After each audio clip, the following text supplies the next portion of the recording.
와 제자들에게 가르치신 산상수훈이라고 우리가 잘 알고 있습니다. 산상수훈은 예수님의 여러 교훈을 단순하게 모아놓은 말씀은 아닙니다.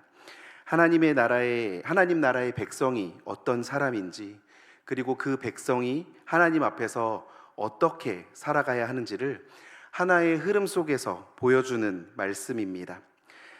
산상수훈은 먼저 참된 복이 무엇인지를 보여주면서 말씀을 시작하고 있습니다. 예수님께서는 심령이 가난한 자, 애통하는 자, 온유한 자, 의에 줄이고 목마른 자, 긍휼히 여기는 자, 마음이 청결한 자, 화평하게 하는 자, 의를 위하여 박해를 받는 자가 복이 있다고 말씀합니다. 세상이 복이라고 여기는 것과는 전혀 다른 복입니다. 이어서 예수님은 하나님 나라의 백성이 세상 속에서 소금과 빛으로 살아가야 함을 말씀하십니다. 또한 예수님은 율법의 참된 의미를 드러내셨습니다. 살인하지 말라는 계명은 단지 사람을 죽이는 데서 끝나지 않고 형제를 미워하고 멸시하는 마음까지 드러냅니다. 간음하지 말라는 계명도 겉으로 드러난 행위만이 아니라 마음의 욕망까지 비추어 줍니다. 예수님은 율법을 폐하러 오신 분이 아니라 완전하게 하러 오신 분으로서 하나님의 뜻이 얼마나 깊고 거룩한지를 보여주십니다. 그리고 예수님은 하나님 앞에서의 참된 경건을 가르쳐 주셨습니다. 사람에게 보이기 위한 구제와 기도와 금식이 아니라 하늘에 계신 아버지 앞에서 은밀하게 행하는 경건을 말씀하십니다. 또한 무엇을 먹을까, 무엇을 마실까, 무엇을 입을까 염려하지 말고 먼저 하나님의 나라와 하나님의 의를 구하라라고 말씀하십니다. 비판하지 말 것과 구하고 찾고 두드릴 것, 그리고 남에게 대접을 받고자 하는 대로 너희도 남을 대접하라는 말씀도 이어집니다.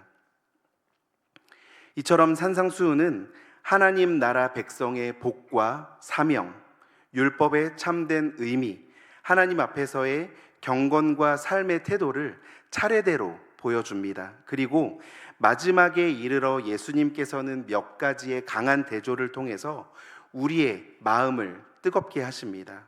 넓은 문과 좁은 문, 좋은 나무와 나쁜 나무, 주여 주여 하는 고백과 아버지의 뜻을 행하는 삶을 말씀하신 뒤 오늘 본문에서 마지막으로 두 집을 보여주고 있습니다.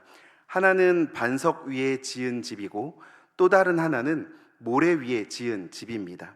그러니까 오늘 우리가 읽은 이 본문은 단순히 인생을 튼튼하고 단단하게 살아라 라는 일반적인 교훈을 주고자 하는 것이 아닙니다.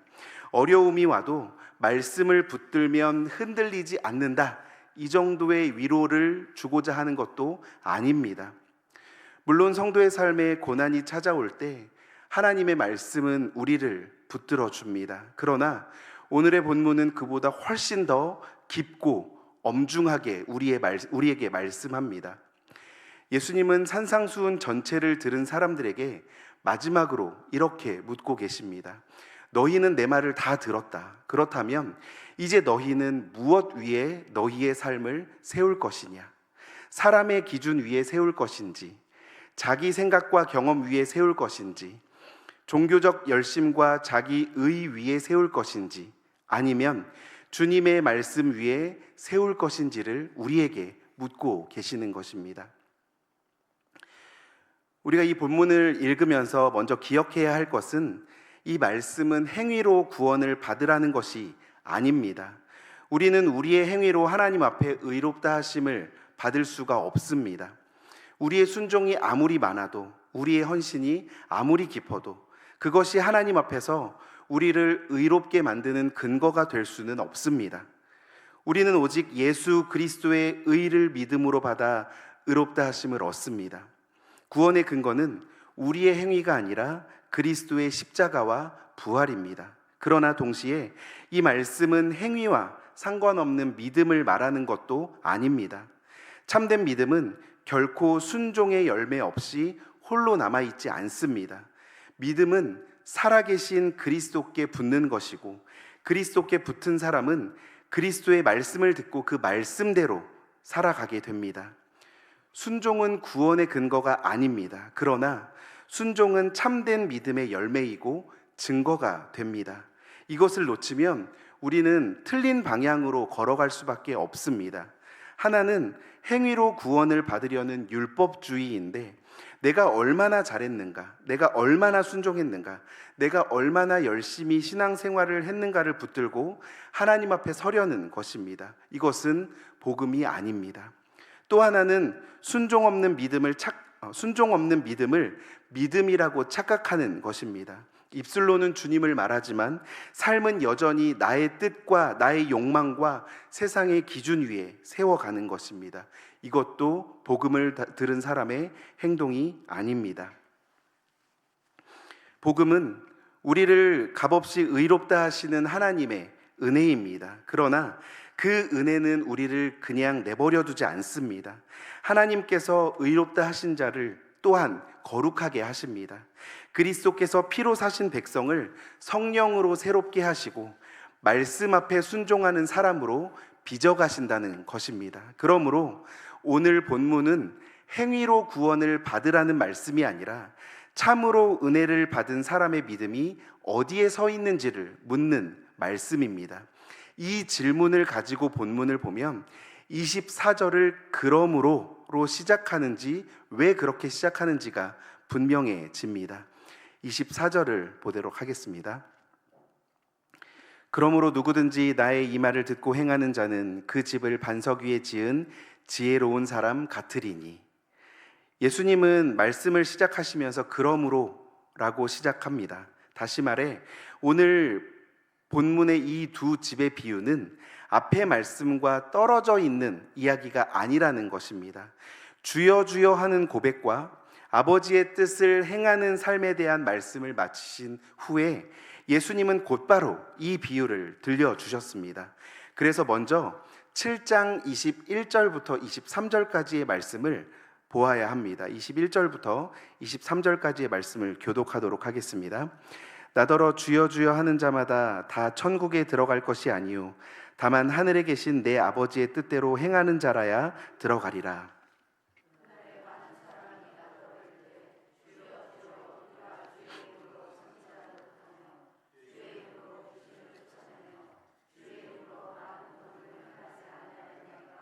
함께 읽습니다.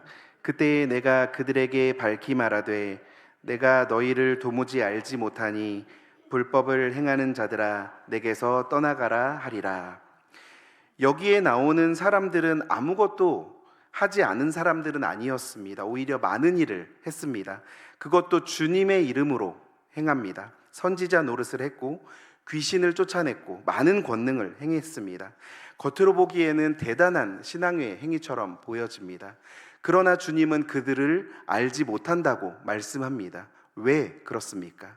그들이 행하지 않았기 때문입니까? 아닙니다. 그들은 많이 행했습니다. 문제는 그들의 행위가 아버지의 뜻과는 상관없는 행위였다는 데 있습니다. 그들의 행위는 주님의 이름을 사용했지만 실제로는 하나님의 뜻을 따른 것이 아니었습니다. 겉으로는 종교적으로 능력 있어 보였지만 그 중심은 주님과의 참된 관계 안에 있지 않았습니다. 그래서 예수님은 그것을 불법이라고 부르셨습니다. 불법은 단지 노골적인 죄만을 가리키는 것이 아닙니다. 하나님의 뜻과는 상관없이, 그리스도와의 참된 관계 없이 자기의 이름과 자기의 뜻을 위해 행하는 종교적 열심도 불법이 될 수 있습니다. 사람들 앞에서는 경건해 보일 수 있고 교회 안에서는 인정받을 수도 있습니다. 스스로도 자신이 주님의 일을 한다고 확신할 수도 있습니다. 그러나 주님께서 알지 못하는 열심이 있을 수 있다는 것입니다. 사람이 아무것도 하지 않아서 무너지는 것만은 아닙니다. 열심히 쌓았는데도 무너질 수 있습니다. 주님의 말씀 위에 세워지지 않은 열심, 그리스도의 은혜에서 흘러나오지 않은 열심, 자기의 의와 사람의 인정 위에 세운 열심은 결국 모래가 될 수 있다는 것입니다. 그래서 오늘 본문은 우리에게 단순히 열심히 행하라 이렇게 말하지 않습니다. 물론 순종해야 합니다. 말씀을 듣고 행해야 함이 당연합니다. 그러나 더 깊은 질문은 이것입니다. 나는 무엇을 듣고 행하는가? 나는 누구의 뜻을 따라 행하고 있는가? 내 삶과 신앙의 기초는 무엇인가? 예수님께서는 나의 이 말을 듣고 행하는 자라고 말씀합니다. 여기서 중요한 표현은 나의 이 말입니다. 이것은 막연한 종교적 교훈이 아니라 산상수훈 전체를 통해서 예수님께서 지금까지 가르쳐 주신 말씀입니다. 더 나아가 예수님의 말씀은 아버지, 그 아버지의 뜻을 밝히 드러내는 말씀입니다. 예수님은 단지 훌륭한 선생이 아닙니다. 예수님은 아버지를 아시는 아들이시며 아버지의 뜻을 우리에게 나타내시는 분입니다. 또한 마지막 날에 누가 하나님 나라에 들어가는지를 판결하실 주님이십니다. 그러므로 예수님의 말씀을 듣는다는 것은 단지 좋은 교훈을 듣는 것이 아닙니다. 살아계신 주님의 권위 앞에 서는 것입니다. 예수님의 말씀을 행한다는 것은 단지 도덕적인 사람이 되는 것이 아닙니다. 나를 다스리시는 왕이신 그리스도의 그 말씀 앞에 내 삶을 세우는 것입니다. 본문의 두 사람을 보십시오. 한 사람은 반석 위에 집을 지었고 또 다른 한 사람은 모래 위에 집을 지었다고 합니다. 그런데 예수님은 두 사람이 집을 지었느냐 짓지 않았느냐를 비교하지 않으셨습니다. 두 사람 모두 집을 지었고 겉으로 보기에는 둘 다 무언가를 열심히 세워가고 있습니다. 비가 내리고 창수가 나기 전까지는 두 집의 차이가 분명하게 드러나지 않습니다. 그러나 예수님이 보시는 것은 집의 높이, 얼마나 튼튼하게 지었는지의 외형이 아닙니다. 사람들이 감탄할 만한 모습도 아닙니다. 예수님께서 보시는 것은 그 집의 기초입니다. 그 집이 무엇 위에 세워졌는가를 보신다는 것입니다. 주님의 말씀 위에 세워졌는가? 아니면 주님의 말씀을 들었으면서도 여전히 자기의 생각과 자기 뜻 위에 세워졌는가? 이것이 오늘 비유의 핵심입니다. 우리의 신앙도 마찬가지입니다. 겉으로 드러나는 열심과 활동만으로는 그 기초를 다 알 수가 없습니다. 예배하고 봉사하고 기도하고 섬기는 모습이 있어도 그 모든 것이 정말 주님의 말씀 위에 세워져 있는지는 다시 물어보고 돌아보아야 합니다. 문제는 우리가 얼마나 많은 일을 했느냐가 아니라 그 일이 주님의 말씀을 듣고 그 말씀을 따라 살아가는 믿음에서 나온 것인가 하는 데 있다는 것입니다. 여기에서 우리가 분명히 기억해야 할 것이 있습니다. 선행은 결코 우리의 의가 아니라는 것입니다. 하나님 앞에서 우리의 의는 오직 예수 그리스도입니다. 우리는 그리스도의 완전한 순종과 십자가의 대속으로 의롭다 하심을 받습니다. 그러나 그리스도께서 우리의 의가 되셨다면 그 은혜는 우리를 그대로 그냥 내버려 두지만은 않습니다. 의롭다 하신 하나님은 또한 우리를 거룩하게 하십니다. 구원받은 믿음은 반드시 말씀을 듣고 순종하는 삶의 열매로 드러납니다. 그러므로 우리는 순종을 말할 때에도 결코 자랑할 수가 없습니다. 순종은 하나님 앞에 내세울 공로가 아니라 하나님께서 은혜로 우리 안에 맺게 하시는 열매이기 때문입니다. 말씀을 듣고 돌이키는 것도 은혜이고 완고한 마음이 꺾이는 것도 은혜이며 주님을 사랑하고 주님의 말씀을 따라 살고자 하는 마음도 은혜입니다. 그래서 참된 순종은 교만을 낳지 않습니다. 오히려 감사와 겸손을 낳습니다. 내가 이렇게 했습니다가 아니라 주님께서 은혜로 나를 여기까지 이끄셨습니다라고 고백하게 합니다. 반석 위에 집을 짓는 사람은 자기 집을 자랑하는 사람이 아니라 그 집을 떠받치고 있는 반석 위에 겸손히 서 있는 사람입니다. 예수님께서는 이어서 25절에서 이렇게 말씀합니다. 비가 내리고 창수가 나고 바람이 불어 그 집에 부딪히되 무너지지 아니하나니 이는 주추를 반석 위에 놓은 까닭이요. 비가 내립니다. 창수가 납니다. 바람이 붑니다. 그리고 그 집에 부딪힙니다. 여기서 비와 창수와 바람은 단순히 인생의 어려움만을 가리키는 것이 아닙니다. 물론 우리의 삶에 여러 시험과 고난이 찾아옵니다. 그런 고난의 때에 우리의 신앙이 무엇 위에 세워져 있는가 드러나기도 합니다. 그러나 예수님께서 이 비유를 산상수훈의 마지막 결론으로 말씀하신 것을 생각하면 이 폭풍은 더 궁극적으로 마지막 날의 심판을 가리킵니다. 예수님은 지금 우리를 마지막 날 앞에 세우고 계시는 것입니다. 그날에는 겉모양이 아니라 우리의 실체가 드러나게 됩니다. 사람의 평가가 아니라 주님의 판결이 드러납니다. 내가 나를 어떻게 생각했는지가 아니라 주님께서 나를 아시는지가 드러납니다. 그날에는 모래 위에 세운 집이 견딜 수가 없습니다. 자기 의 위에 세운 집은 견딜 수 없습니다. 사람의 인정 위에 세운 집은 무너집니다. 종교적 열심 위에 세운 집도 그리스도와 상관없는 열심이라면 견딜 수가 없습니다. 주여 주여 하는 입술의 고백도 주님과의 참된 관계와 순종의 열매가 없다면 우리를 지켜줄 수 없습니다. 그렇다면 누가 견딜 수 있겠습니까? 누가 마지막 날에 무너지지 않을 수 있겠습니까? 완벽한 순종을 이룬 사람입니까? 한 번도 실패하지 않은 사람입니까? 자신의 의로움을 증명할 수 있는 사람입니까? 아닙니다. 그런 사람은 아무도 없습니다. 마지막 날에 무너지지 않는 사람은 자신의 의를 의지하는 사람이 아니라 그리스도를 의지하는 사람입니다. 자기의 공로 위에 선 사람이 아니라 그리스도의 말씀 앞에, 말씀 위에 선 사람입니다. 성령께서 새롭게 하셔서 그리스도를 믿고 그리스도의 말씀을 듣고 그 말씀 위에 삶을 세워가는 사람입니다. 그러므로 오늘 본문은 우리를 두렵게만 하지 않습니다. 오히려 우리를 참된 반석 위에 세우시려는 주님의 은혜로운 부르심입니다.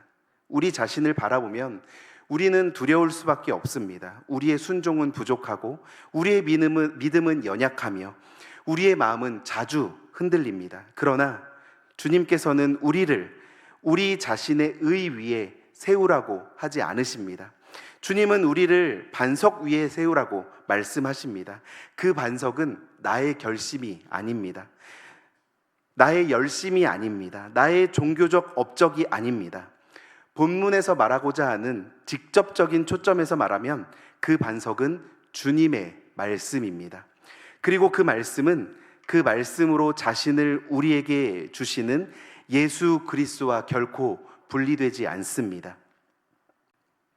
우리는 그리스도의 말씀 위에 서고 그 말씀을 통해 그리스도께 더욱 가까이 나아갑니다.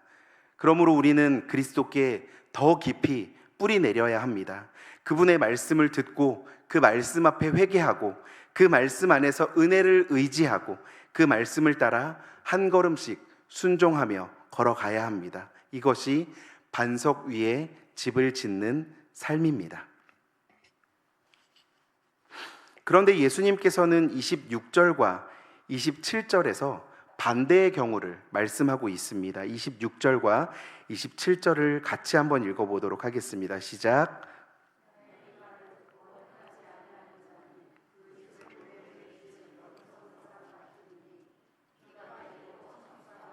바람이 불어 그 집에 부딪힘에 무너져 그 무너짐이 심하니라. 여기 어리석은 사람도 말씀을 들었습니다. 전혀 듣지 못한 사람이 아니라 예수님의 말씀을 들었습니다. 산상수훈을 들었습니다. 하나님 나라의 말씀을 들었습니다. 그러나 그는 말씀을 따라 살지 않았습니다. 들은 말씀 위에 삶을 세우지 않았습니다. 말씀은 들었지만 실제 삶의 기초는 다른 데 있었습니다. 이것이 두려운 일입니다. 말씀을 듣는 자리에 있다는 것이 우리의 안전을 보장하지 않습니다. 예배 자리에 앉아 있다는 것이 곧 반석 위에 서 있다는 뜻도 아닙니다. 성경을 알고 있다는 것이 말씀 위에 삶을 세우고 있다는 것도 아닙니다. 신앙의 언어에 익숙하다는 것이 곧 주님과 참된 관계에 있다는 것도 아닙니다. 그러나 여기서도 우리가 오해하지 말아야 할 것이 있습니다. 예수님은 완전한 사람만 구원한다고 말씀하시는 것이 아닙니다. 만약 완전한 순종이 구원의 조건이라면 아무도 구원을 받을 수 없습니다. 성도의 삶에도 실패가 있습니다. 넘어짐이 있습니다. 연약함이 있습니다. 참된 성도는 넘어져도 말씀 앞으로 돌아옵니다. 죄를 합리화하지 않고 회개합니다. 자기 의를 의지하지 않고 그리스도의 의를 붙듭니다. 말씀을 들었을 때 자신을 변명하기보다 주님 앞에 나 자신을 낮춥니다. 이것이 참된 믿음의 표지입니다. 완전함이 아니라 방향입니다. 자기 의가 아닙니다. 그리스도를 의지하는 믿음입니다. 우리 자신의 힘으로 거룩해지지 않습니다. 성령께서 말씀을 통해 우리를 거룩하게 하시는 은혜입니다. 사랑하는 성도 여러분, 오늘 우리가 이 말씀 앞에서 두려워해야 할 것은 우리 자신의 연약함이 아닙니다. 연약함을 가지고도 주님 앞에 나아가지 않는 완고함입니다. 우리 하나님께서는 죄가 전혀 없는 사람을 찾으시는 것이 아닙니다. 죄를 죄로 알고 말씀 앞에서 돌이키는 사람을 부르고 계십니다. 그러므로 실패 자체가 문제라기보다 실패하고도 회개하지 않는 마음이 문제입니다. 오늘 말씀 앞에서 우리는 우리의 기초를 다시 살펴야만 합니다. 겉으로 드러나는 신앙의 모습보다 중요한 것은 그 신앙이 주님의 말씀 위에 세워져 있는가 하는 것입니다. 우리의 섬김도, 우리의 순종도, 우리의 삶도 그리스도의 은혜에서 흘러나와야 합니다.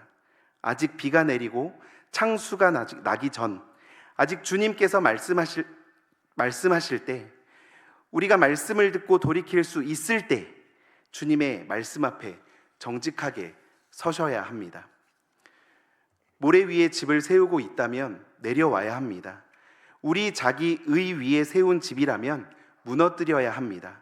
오래 쌓아온 것이라 하더라도, 높이 올라간 것이라도 주님의 말씀 위에 세워진 것이 아니라면 회개해야 합니다. 지금 말씀 앞에서 무너지는 것은 은혜입니다. 지금 주님 앞에서 깨지는 것은 은혜입니다.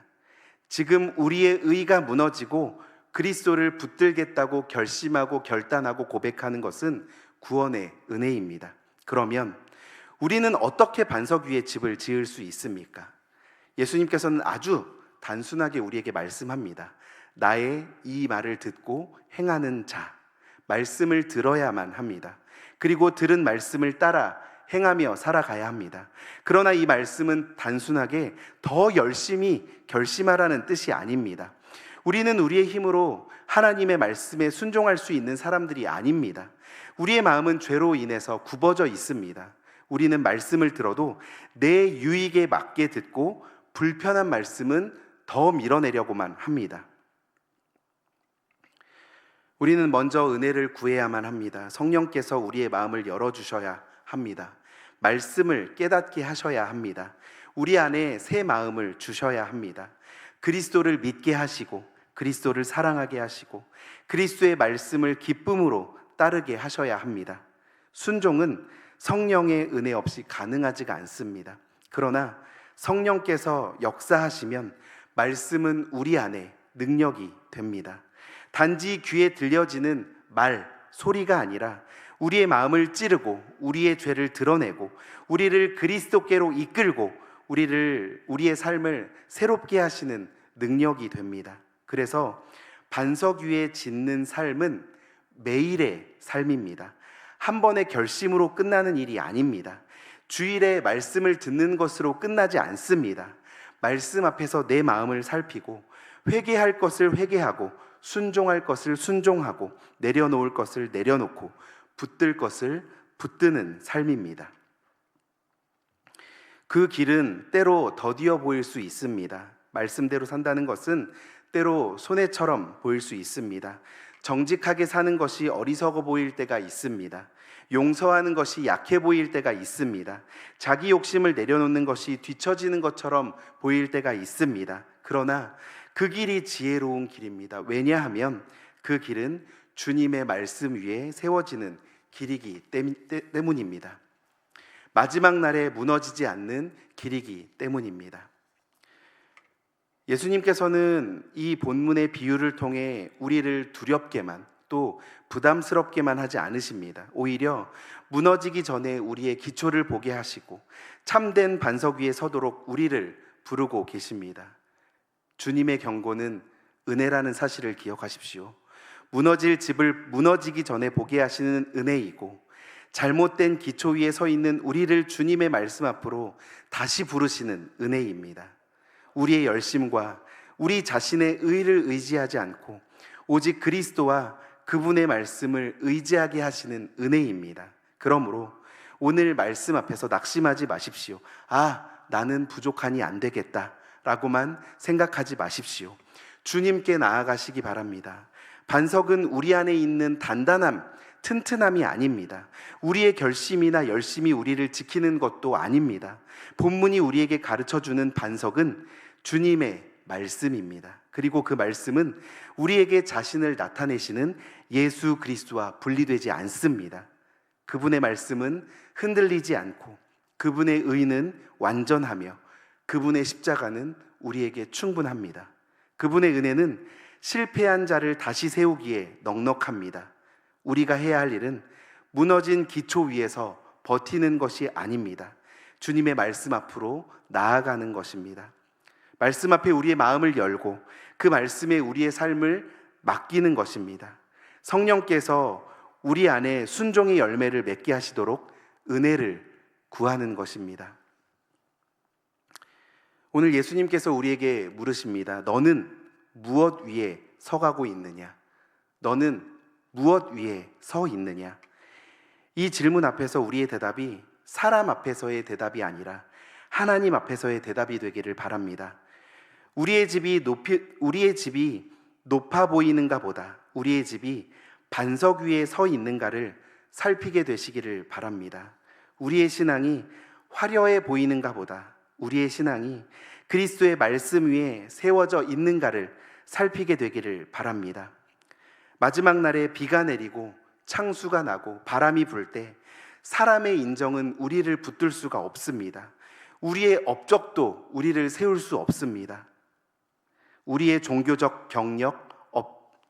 경력도 우리를 붙들고 있을 수 없습니다. 오직 그리스도만 우리를 붙들어 주십니다. 오직 주님의 말씀 위에 세워진 믿음만이 무너지지 않습니다. 그러므로 오늘 이 말씀 앞에서 우리의 기초를 다시 한번 확인하시기 바랍니다. 말씀을 듣는 자리에서 멈추지 않게 해달라고 기도하시기 바랍니다. 우리의 마음을 새롭게 하셔서 들은 말씀을 따라 살게 해달라고 기도하시기 바랍니다. 우리의 순종이 나 자신의 의의가 되지 않게 해달라고 그리스도의 은혜에서 흘러나오는 믿음의 열매가 되게 해달라고 기도하시기 바랍니다. 사랑하는 성도 여러분, 주님께서는 오늘도 우리를 부르고 계십니다. 무너질 모래 위에서 내려오라고 우리를 부르십니다. 사람의 인정과 우리 자신의 의와 세상의 기준 위에 세워진 불안한 집에서 내려와서 그리스도의 말씀 위에 다시 서라고, 다시 세우라고 우리를 부르십니다. 이 부르심 앞에 믿음으로 응답하는 우리가 되기를 간절히 바랍니다. 주님의 은혜로 말씀을 듣고 성령의 능력으로 그 말씀을 따라 살며 마지막 날에도 무너지지 않는 반석 위의 집으로 세워져가는 우리 모두가 될 수 있기를 예수님의 이름으로 간절히 축복합니다. 기도하겠습니다. 사랑하는 하나님, 오늘 말씀을 통해 우리 신앙의 기초를 정직하게 돌아보게 됩니다. 우리는 때로 그리스도가 없는 종교적 열심과 사람의 인정과 내 경험이라는 모래 위에 삶을 세워두고 스스로 안전하다고 착각할 때가 많았습니다. 하나님, 이 시간 성령께서 우리에게 역사하셔서 마지막 날이 오기 전 주님의 말씀 앞에서 세워진 잘못된 기초와 나 자신의 의가 무너질 수 있도록 인도하여 주시옵소서. 무너져야 할 것이 말씀 앞에서 무너지고 주님의 말씀 위에 다시 세워지는 은혜를 우리에게 허락하여 주시옵소서. 하나님, 우리의 힘으로는 순종할 수 없으니 날마다 성령의 은혜를 구하게 하시고 하나님의 말씀을 듣고 그 말씀을 따라 살아가게 하여 주시옵소서. 우리의 순종이 나 자신의 의가 되지 않게 하여 주시고 그리스도의 은혜에서 흘러나오는 믿음의 열매가 되게 하여 주시옵소서. 감사하신 예수님의 이름으로 기도드립니다. 아멘.